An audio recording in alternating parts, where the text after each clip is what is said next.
ilay tokantrano tsirairay avy any. Izao indray zay vao afaka hita mitavatafa eto indray eto amin'ny info iray kanto info. Maromaro nanoratra taty amiko manontany zany resaka mikasika nyity virus paritaka etsiroty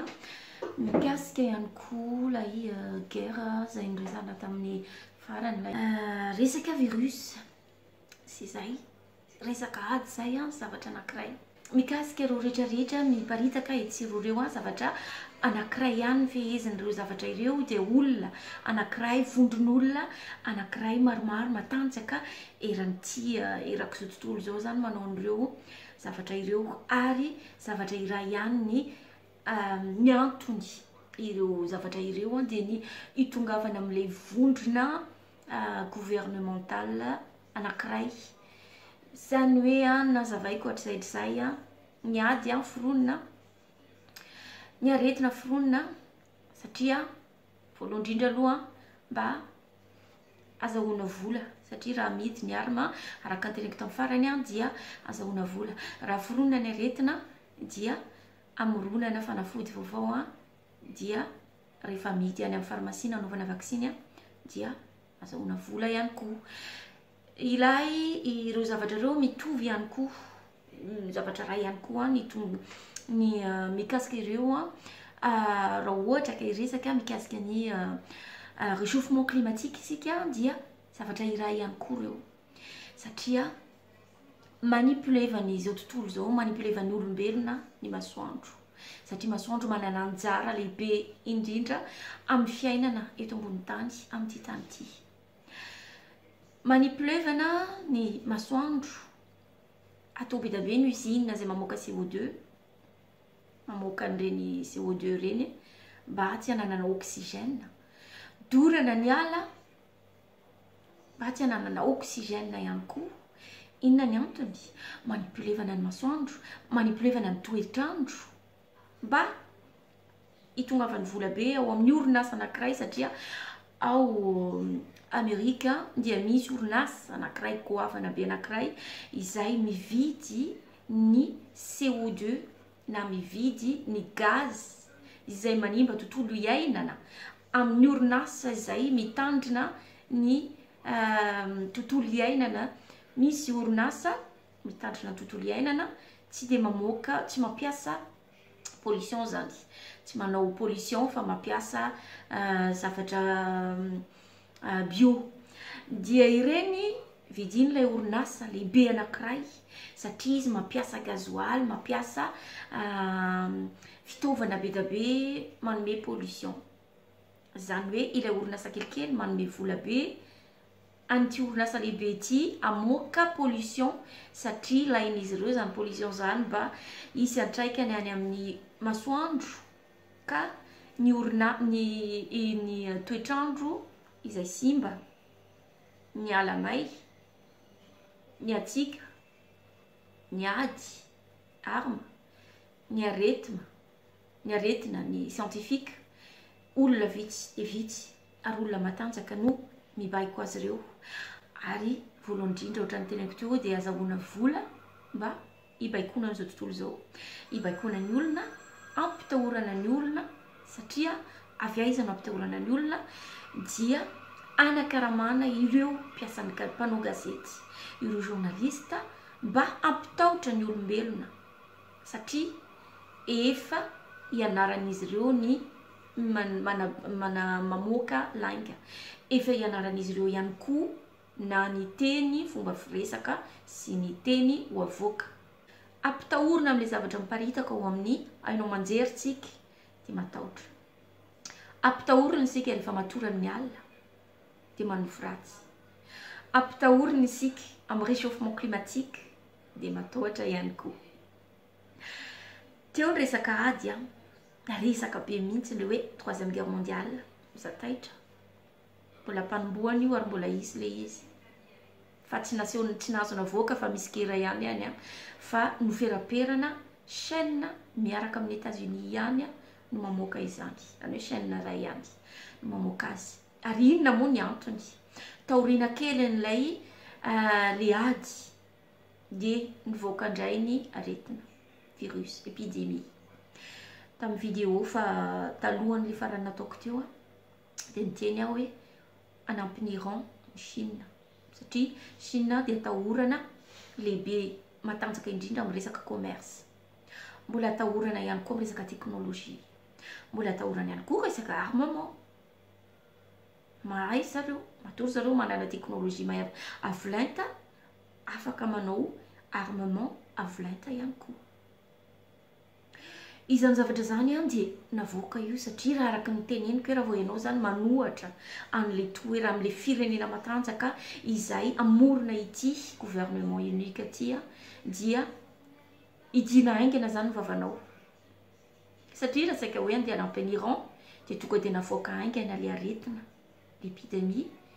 mba anaenana ny marary ny olombelona any amin'ny zareo sy eo ihany koa ny tanjaka amin'ny mahalehibe azy ireo eran-tany, mampatanjaka azy ireo eran-tany amin'le resaka commerce, amin'ny resaka varotra dia efa matanjaka iraka izao tontolo izao. Ny antony nanovana ny aretina dia namoahana an'izany virus zany dia mba anakatonana ny vavahady rehetra tsy hidirany varotra mivoaka avy ny Chine andiraka n'izao tontolo izao. Satria raha matanjaka izy ireo dia horesy amin'ny resaka volana, resaka varotra na resaka rehetrarehetra zany ny OTAN, ny Europe, ny Union, ny ONU dia naleon'izy ireo nofoanana, natao ny aretina mba anakanana izay resaka ara-barotra zay, natao ny aretina mba isian'le tahotra ka mba tsy hividy entana, hividy zavatra ifanerasera amin'ny toerana iray io. Inona moa ny antony? Ity aretina coronavirus izay miparitaka etsy roa ity dia efa nisy tany amin'ny taona 1947 1969 no tena napalaza azy io, fa tany amin'ny 1947 dia efa nivoaka io aretina io. Ity zany ho azavazavaiko mikasika ity aretina ity virus kely raha ity ataoko anatin'ny documentaire kely anankiray mba afantarantsika hoe inona le izy sy inona daholo zavatra mikasika izany, fa tsara ho fantatra aloha fa tsy misy zava-baovao eto ambonin'ny tany, fa ilay aretina efa teo ihany no miverina fa avaozana fotsiny.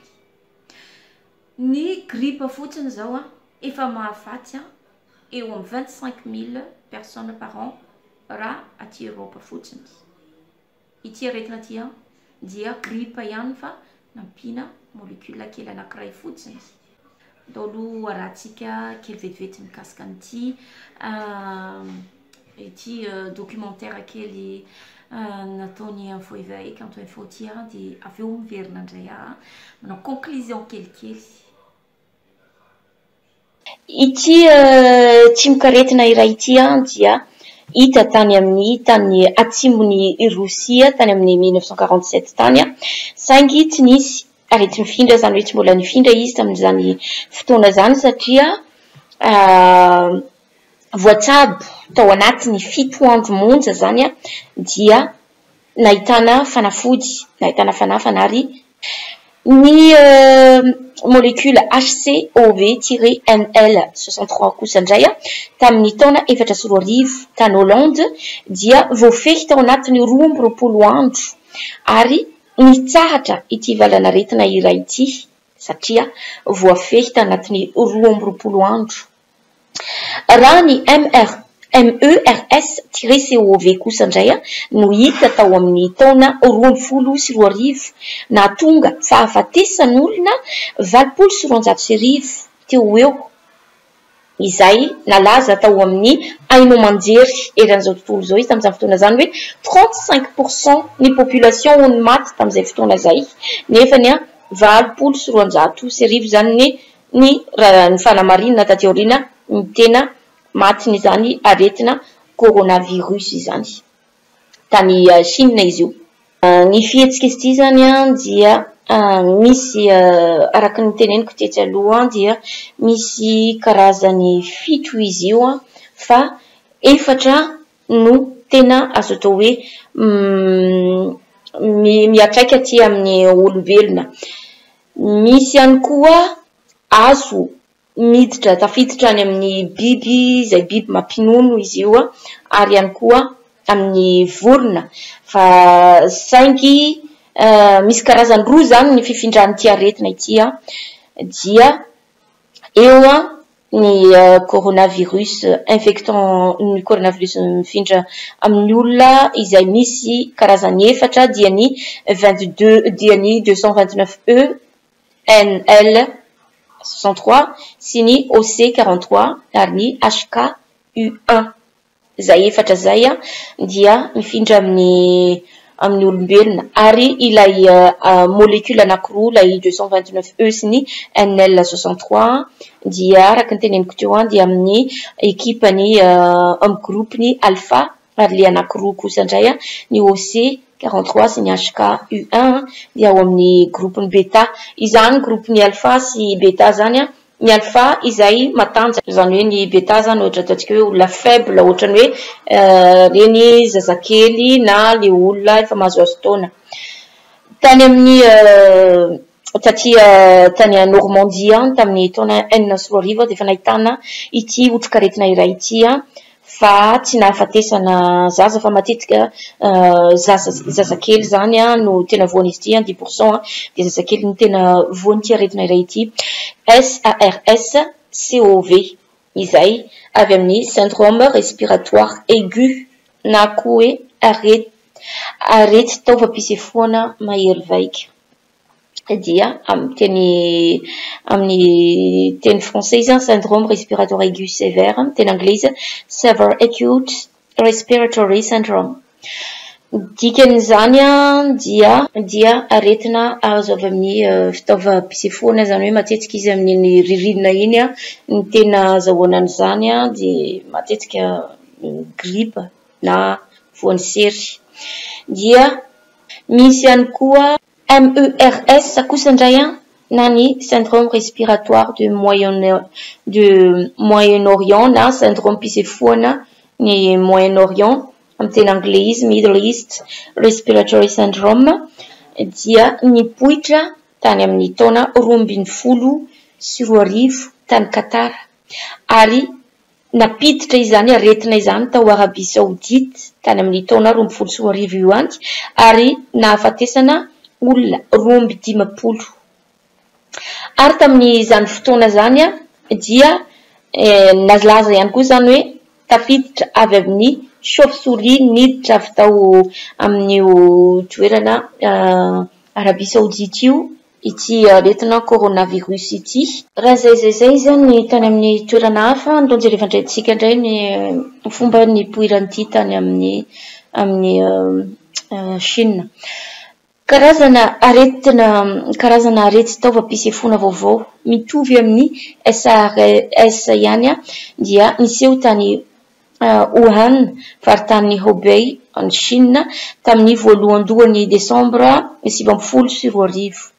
Ny pneumonia humana dia vokatry ny coronavirus vaovao voalohan-dohan'ny volana Desambra 2010 iny ary namoronana ireo vondrona siansa iraisam-pirenena 12 eran'izao tontolo zao izy tamin'ny taona janoary 2010 ary nomena ny anarana hoe 2019-N-CoV ny tsibokaretina zany io ny coronavirus ny Chine coronavirus vaovao. Nisy ny aretina sy ireo mpivarotra zany hoe tany amin'ny mpivarotra tsenany mpivarotra trondro tao Hunan any Wuhan izay sady mivarotra vorona mivarotra bibilava mivarotra biby tany zany no nahitana ny poiran'ity tsibokaretina ity voalohany indrindra tao Chine. Ny coronavirus dia virus amin'ny natura izay manaisotra ny fahombiazana rehetra amin'ny fitsaboana amin'ny alalan'ny antibiotika na bakteria izay natao amin'ny otrikaretina bakteria. Raha resaka SARS-CoV dia misy fitsaboana marobe nanandramana nanajanona ny valanaretina peste. Ny tena fahita indrindra dia ribavrin analogie, nucléotide, zava-mahadomelina, anti-inflammatoire. Mora dia mora raha ny fomba fitsaboana ity aretina coronavirus ity raha ohatra ka nanaraka n'ilay noteneniko teo. Arak'izany dia tsy dia sarotra loatra raha zany fomba fitsaboana izany aretina zany fa eo ihany moa ny toetra izay ataon'ny olombelona dia atahorana daholo ny rehetrarehetra na dia teo ny peste na dia teo ny VIH sida na dia teo ny Ebola na dia teo fa tsy fantatra intsony sady ny aretina ahitana anarana daholo izy rehetrarehetra.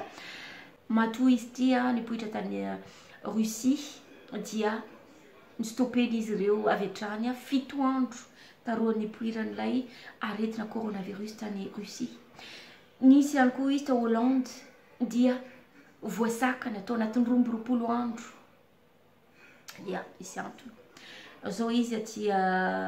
Chine dia hitantsika eo moa hoe firy andro ny anasitranana an'izany. Fa raha araka ny teneniko teo zany matoa izy sitrana anatin'ny 7 andro, sitrana anatin'ny 20 andro dia azo sitranana tsara. Oka mba rehefa mijery vaovao mamaky gazety na mijery vaovao amin'ny télé mba fantarina tsara hoe inona moa ny zavatra nisy tany aloha zany aretina zany efa nisy, inona moa ny antony ohatrany maro loatra le aretina le virus mivoaka eto sy eroa, inona moa ny antony amin'izao fotoana zao mandeha ny resaka réchauffement climatique etsy andaniny ihany koa ny guerre eran'izao tontolo zao, etsy andaniny ihany koa zao indray zao dia misy virus mivoaka. Izay ve le efa nitenenin'ny baiboly hoe efa nampandre Andriamanitra hoe isy zavatra ohatran'izao fa ho avy ny farany. Dia mbola nitany indray aho hoe taloha ve mbola tsy tafiditra tany Madagasikara ny baiboly satria nanjanaka ny Madagasikara raha izay toerana nozanahin'ny Europeana hatr'izay baiboly daholo ny nampiasaina nazahoana ny Madagasikara, nazahoana ny Afrique du Sud, nazahoana ny Amerika izay tanànan'ireo Indien, ireo mena hoditra, nazahoana ny Australie, nazahoana ihany koa ny Corse. Tovy zavatra anankiray baiboly sy ny misionera daholo niditra tany, nampianatra ny teny, nampianatra nanoratra sy namaky teny mba hamakina ny baiboly. Fa raha tsy nahay namaky teny tsika dia nilatsalatsaina hoe illettré, raha tsy nahay namaky teny tsika tsy namaky baiboly ary tsy niditra tato anatintsika ny ratsy sy ny tsara, tsy niditra tato anatintsika ny taotra. Tsy mamaky teny ny zazakely fa tsy manana taotra, innocent ary mahay mamela heloka, tsy manana fankahalana fa fitiavana ny ao anatiny, nakapon'ny ray aman-dreny maraina jusqu'ariva izy raha misy manao an'izay, aingany tsisy manao an'izay, fa raha kapon'ny ray aman-dreny izy mbola manantona ray aman-dreny foana izy, manao bisou, manao je t'aime maman, mbola manafisafo maman sy papa foana, tsy manana aretina ao anatiny satria tsy mbola namaky an'izany boky manana ratsiana zany, tsy mamaky an'izany, tsy mahafatra zany teknôlôjia mampianatra ny ratsy ny tsara zany, fa nanomboka nidirany izany baiboly zany tany Madagasikara, nanambakana ny malagasy, nazahoana ny tanin'ny malagasy ary nangejana ny malagasy, nanomezana fahaleovan-tena sarotsarony any Madagasikara. Tiako hitongavana zany ho antsika izay nanoratra taty amiko manontany hoe ahoana indray moa ty aretina ty madama.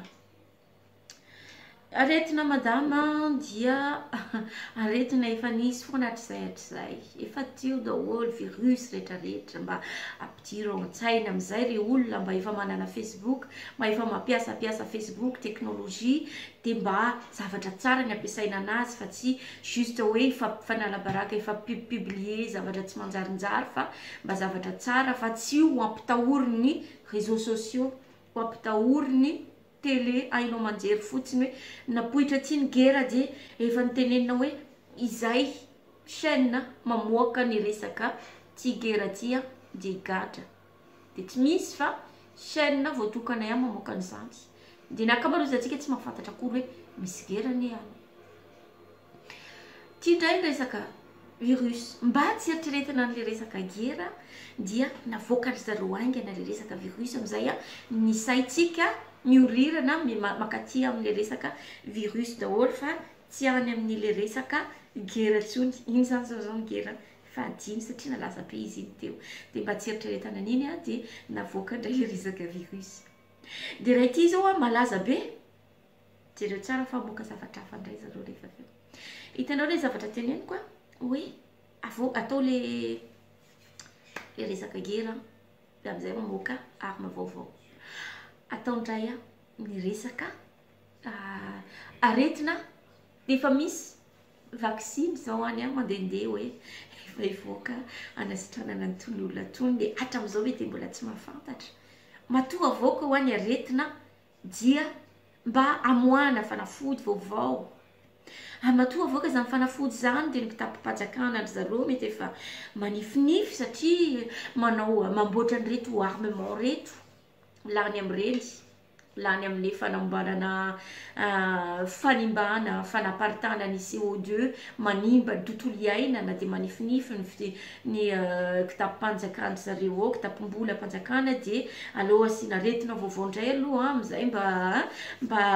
mahazo vola ny recherche hoe andeha moka hitady fanafody vaovao hitady vaccine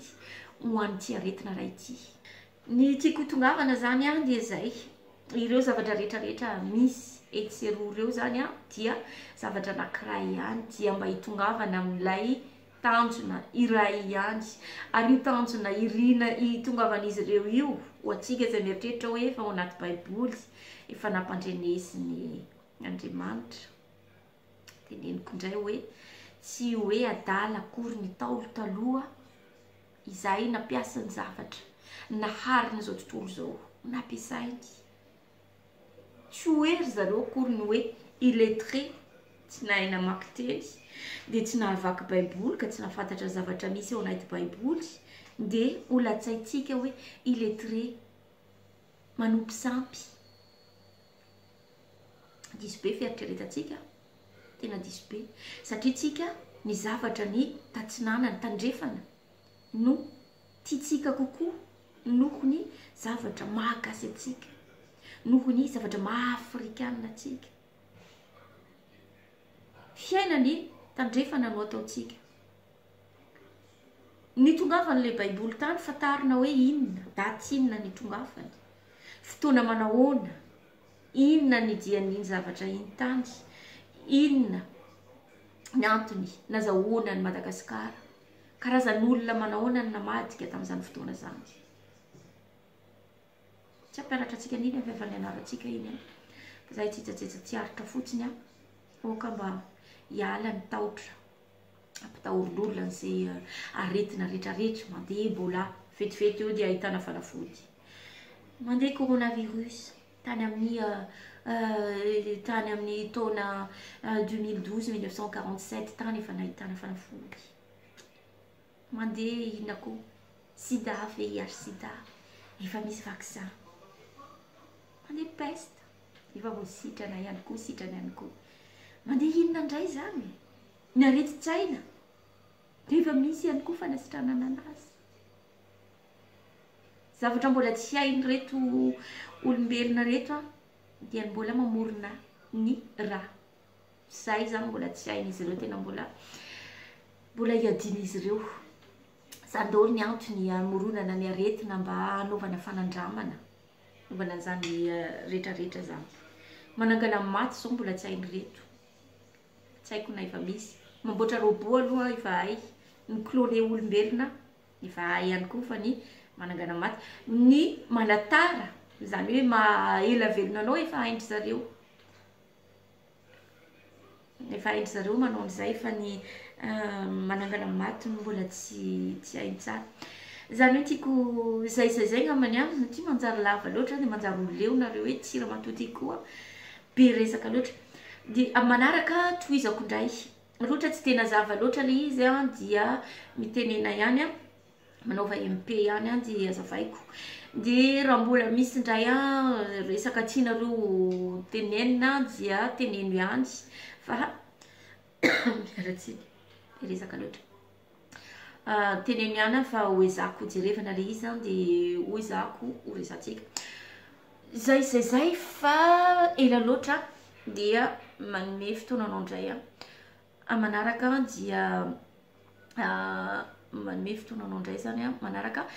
etsy aloha dia mba azadino ny miabone azadino ihany koa manao partage azadino ihany koa ny manao commentaire dia